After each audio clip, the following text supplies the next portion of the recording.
زاد الطالبین حدیث نمبر 13. بسم اللہ الرحمن الرحیم. السواک مطہرۃ للفم ومرضات للرب. السواک مسواک، مطہرۃ پاکون کے دے، للفم دخلے، مسواک سرا خله صفا کیږي، خله ور سره پاکیږي. او بل فایده ومرضات او رضامندی ده للرب د رب د پاره. الله په مسواک مګلو سره خوشحالیږي. مقصد دا د مسواک د مګلو دو پیدې شولې. یو فایده دا ده چې دې سره خله صفا کیږي، دې دنیاوی پیدا شوله. او بل فایده هغه دا ده چې په دې سره الله رضا کیږي، الله خوشحالیږي، دې د آخرت پیدا شوله. پیغمبر علیہ الصلوۃ والسلام فرمایلی لولا ان اشق علی امتی لامرتهم بالسواک. کو امت باندې مګران نه وي او دوی په مشقت کې ناخته کېدلې، نو ما به خپل امت باندې دا مسواک فرض کړی وي. ما به ورته ویلې چې مسواک مګې خامخا مګه. نو مسواک مګل دا سنت عمل لی، سنت طریقه ده. څلور څیزونه دا د پیغمبرانو را روان یو سنت طریقه ده. یو حیا کول، دویم عطر پورې کول، او دریم مسواک مګل، او څلورم نکاح کول، واده کول. پیغمبر علیہ الصلوۃ والسلام فرمائی تفضل الصلاة التي يستاك لها على الصلاة التي لا يستاك لها 70 ضعفا. کم اودس چرادان کې چې مسواک اومګلی شي او هغه اودس چراد نه بعد کم منځ وکړی شي، نو دغه منځ د هغه مانځه چې کم اودس چرادان کې مسواک نیمګلی شوی، نو دغه منځ چې کم اودس چرادان کې مسواک مګلی شوی، نو دغه منځ د هغه منځ او یو منځونه بهتر دی چې کم اودس چرادان کې مسواک نوی مګلی شوی. نو مسواک مګلو سره منځ او یا درجه زیاتیږي. پیغمبر علیہ الصلوۃ والسلام فرمایلی ما جاءنی جبریل قط الا امرنی بالسواک. حضرت جبریل علیہ السلام با چې کله ما ته راته، نو ما ته به حکم د مسواک کو، بار بار بار بار ورته چې مسواک مګه، مسواک مګه. لقد خشیت ان احفیا مقدم فیا. نما مسواک دونه مګه. پیغمبر اسلام فرمای چې زما یره پیدا شوله، او یریدم چې سینه زما د خولې د مخامخ حصہ د دې دا پوړ دا سرمن و نړي دا خراب نشي، دونه مې زیات مسواک مګه. حضرت عائشہ صدیقہ رضی اللہ تعالی عنہ فرمائی کان النبی صلی اللہ علیہ وسلم یستاک فیعطینی السواک. پیغمبر علیہ الصلوۃ والسلام با مسواک اومګ بیا به مال راک لیغسله دې د پاره چې زه وینځم دا مسواک ورله په اوبو صفاکم. نو ما وسو چلو کو فابدأ به، نما په خپل باندې هغه مسواک په خپل خولې کې ووخه، پستاک مسواک به مې وکړه. د هغې نه بعد کې به ثم اغسله، د هغې نه بعد کې به مې وینځه، صفا به مې کړه. واتبعه، د خدای پیغمبر له مې بیا ورکړه. نو دا خبره تی معلومه شوله چې د زنانو دپاره هم مسواک مګل سنت دی. څنګه چې عایشې صدیقې رضی الله عنها د پیغمبر علیہ الصلوۃ والسلام دغه مسواک پیغمبر علیہ السلام به ومګه، د هغې نه بعد کې به عایشې ویله ورکړه. نو عایشې به هغه مسواک په خپله باندې استعمال کې په غاښونو کې په خولې کې به وو د هغې نه بعد کې به صفا کوي بینځه بیا به پیغمبر علیه السلام له ورکړه. دا خبره ته معلومه شوله چې د زنانو دپاره هم مسواک مسنون دی، سنت عمل دی. بله دې دا خبره معلومه شوله چې د بل کس مسواک د هغه په اجازت استعمالول جایز دی. که د هغه اجازت نی نو بیا به د بل مسواک نه مګي.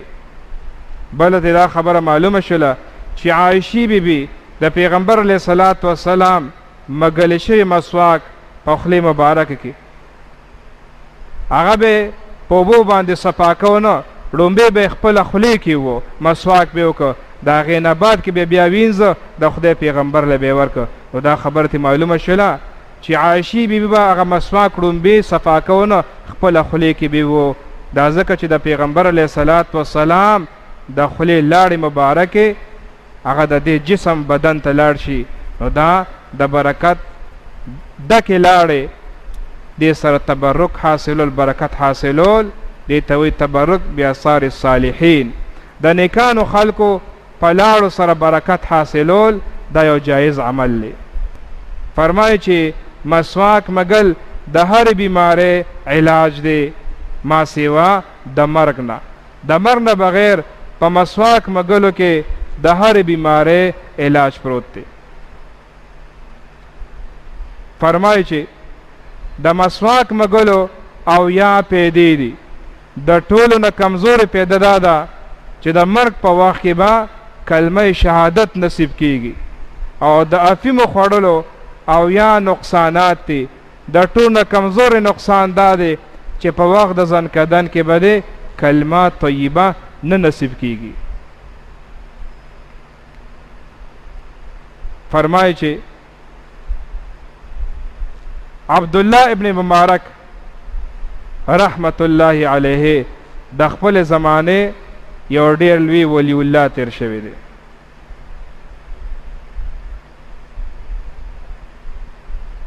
دی یو ځلې غزا له لاړه، ملګري ورسره دي.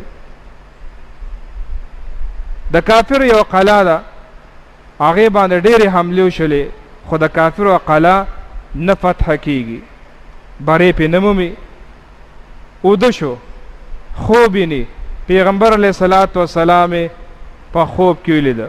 پیغمبر علیه صلات وسلام دې تپوس کوي عبدالله بن مبارک په کوم سوچ و فکر کې وی د الله پیغمبره د کافرو دا قلعه ده نه فتح کیږي. نو پیغمبر علیه صلات وسلام ورته فرمایل چې تاسو نه زما یو سنت عمل پاتې شوی دی، تاسو په اودس چردام کې مسواک نه مګئ. حضرت عبدالله بن مبارک رحمه الله د خوب نه راپاڅېده او ملګري خبر کړل چې داسې خوب مې ولیده. بس مسواکونه یې جوړ کړل او داسې د اوبو په غاړه باندې ناستې دي، خوله کې مسواک مګي چې سنت ژوندي شي. دغه طرفه دغه قلعه د کافرو چې کوم مشرو او دغه ځای نه هغه یو جاسوس راولېږه چې ورشي دا خلک وګوره چې دا څنګه خلک دي. هغه جاسوس پټ پټ راغی او عبدالله ابن مبارک سره د خپلو ملګرو لګیا دي، په دې خولو کې هغه مسواک ډکې وخي. نو هغه چې د لرې نه وکتل چې دا خلک لګیا دي په دې خولې کې سمږي.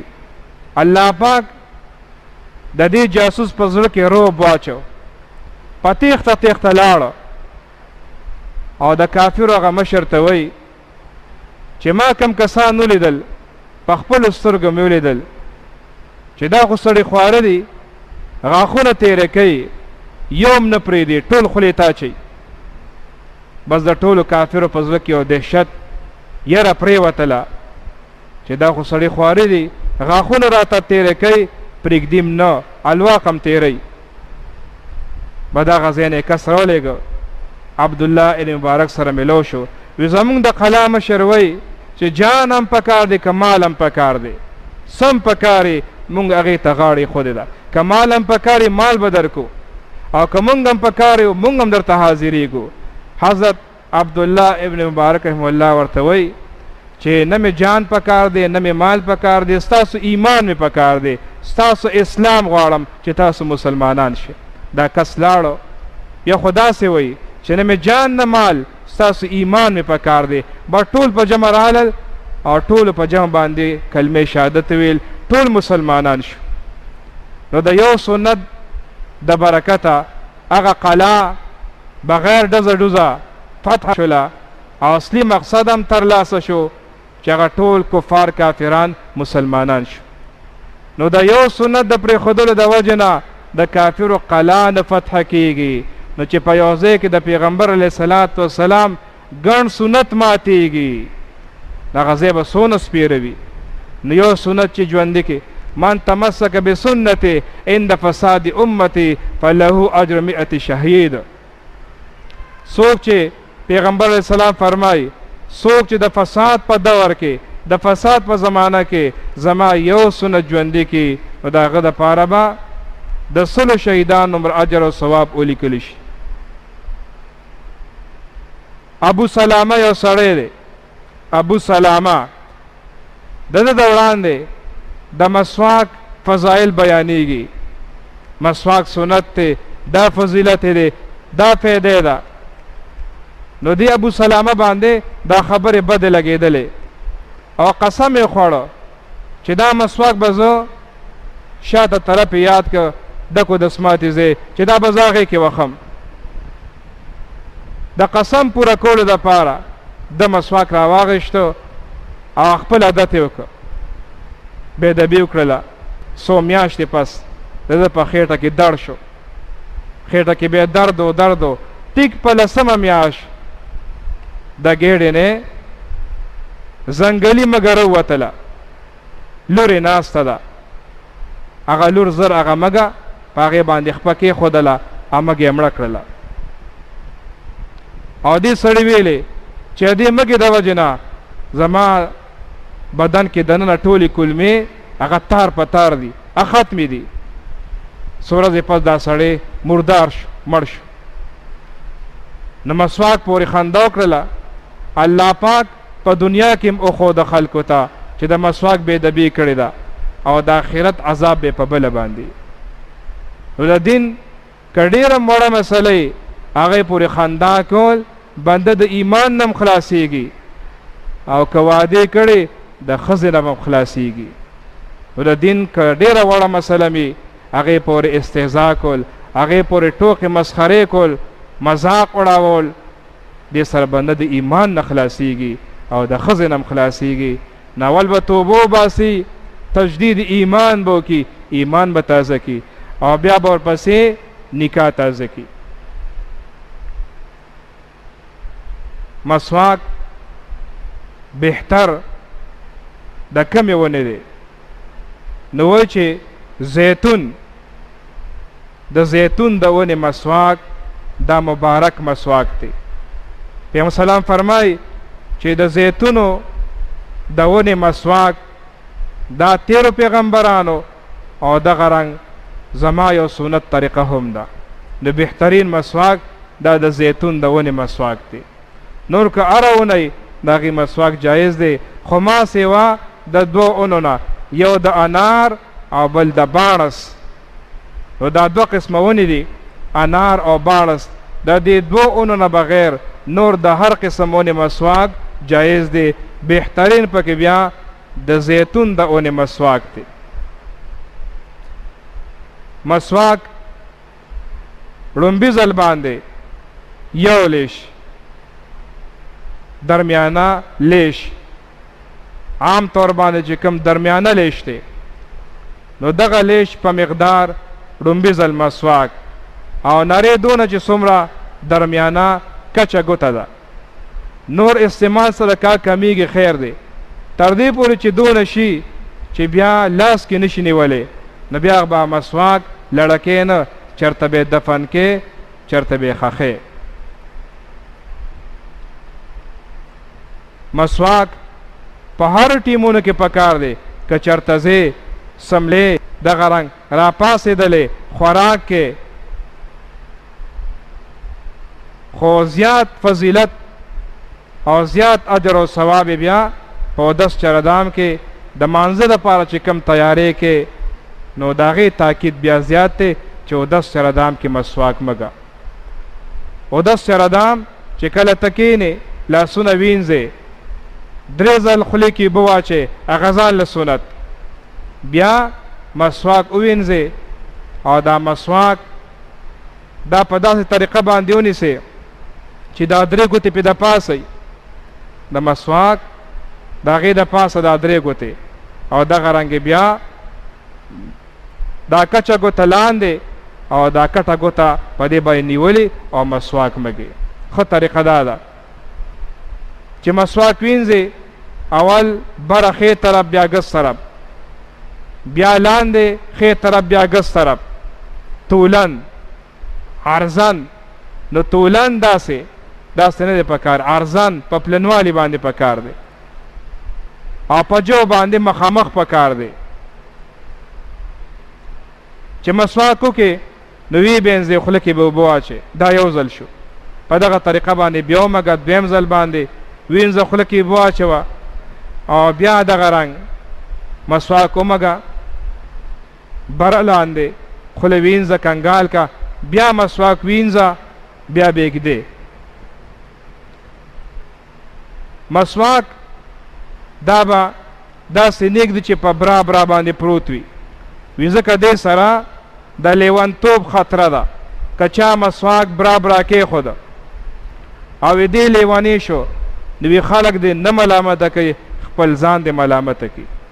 مسواک به په موټي کې نیسي نه ځکه مسواک چې په موټي کې نیسي او مسواک مګې وی دې سره بواسیر پیدا کیږي او دغه رنګ مسواک چې مګې نو مسواک به راکاږم نه چې د هغې اوبه دا مسواک په 2 غاښونو کې ونیسي او د هغې اوبه راکاږي وي ځکه دې سره د سترګو د ړندېدلو خطره ده.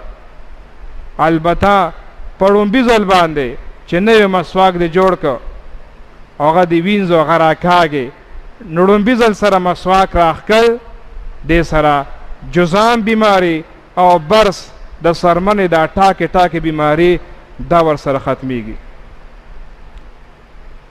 مسواک مګلو په وخت کې دعا ده اللهم طهر فمی ونور قلبی وطهر بدنی وحرم جسدی علی النار. دا د مسواک د مګلو په وخت کې دعا ده. که چاله بله دعا ورځي نورو دعاګانې هم شته دي یا دې سره زیاتې نور الفاظ هم شته دي هغه هم ثابت دي او شته دي. نو د مسواک د مګلو په وخت کې دعا اللهم طهر فمی ونور قلبی وطهر بدنی وحرم جسدی علی النار. معنی ده اللهم طهر فمی یا الله خوله مې پاکه کې ونور قلبی او زړه مې روښانه کې وطهر بدنی او بدن مې پاک کې وحرم جسدی علی النار او دا بدن مې د اور د جهنم باندې حرام کې دا غیر محفوظ و بچو ساتي. مسواک چې ومګې دا غې نه بعد کې څنګه بیږدې نو یو طریقه دا ده چې دا به په ولاړه باندې ږدې چې دا برش یې بره طرف ته او بله طریقه دا ده چې د برش نه بغیر دا بل طرف دې کې د تار اچولي نو بیا ځوړندول شي نو په دغه حالت کې بیا د برش دا طرف ځمکې طرف ته راشي. نو 2 طریقې شولې یو چې پکې تار نه وي نو مسواک ته ومګه بیا د وینځه صفا دی که نو بیا په یو تاخ کې په یو تخته باندې ږدې نو بیا به دا برش بر راځي دا بل حصه به لاندې ځمکې سره لګي تاخ سره تختې سره یا جیب کې ږدې نو دغه طریقه باندې دا لاندې حصه به جیب سره لګي او دا بره برش دا به بره پاتې شي. او که ځوړندې ساتې نو بیا به د دې برش نه بغیر دا بل طرف ای کې ورته تار واچې نو هغه به بیا میخ کې ځوړند کې نو برش بیا لاندې راځي. دغه مسواک د ایښودلو طریقه ده. ځکه پیغمبر علیه السلام فرمایي السواک مسواک مطهرتن پاکون کې دی للفم د خولې و مرضاتن او رضامندي ده للرب د رب ربنا تقبل منا إنك أنت السميع العليم وتب علينا إنك أنت التواب الرحيم واعف عنا واغفر لنا وارحمنا أنت مولانا فانصرنا على القوم الكافرين وصلى الله تعالى على خير خلقه محمد وآله وأصحابه أجمعين برحمتك يا أرحم الراحمين.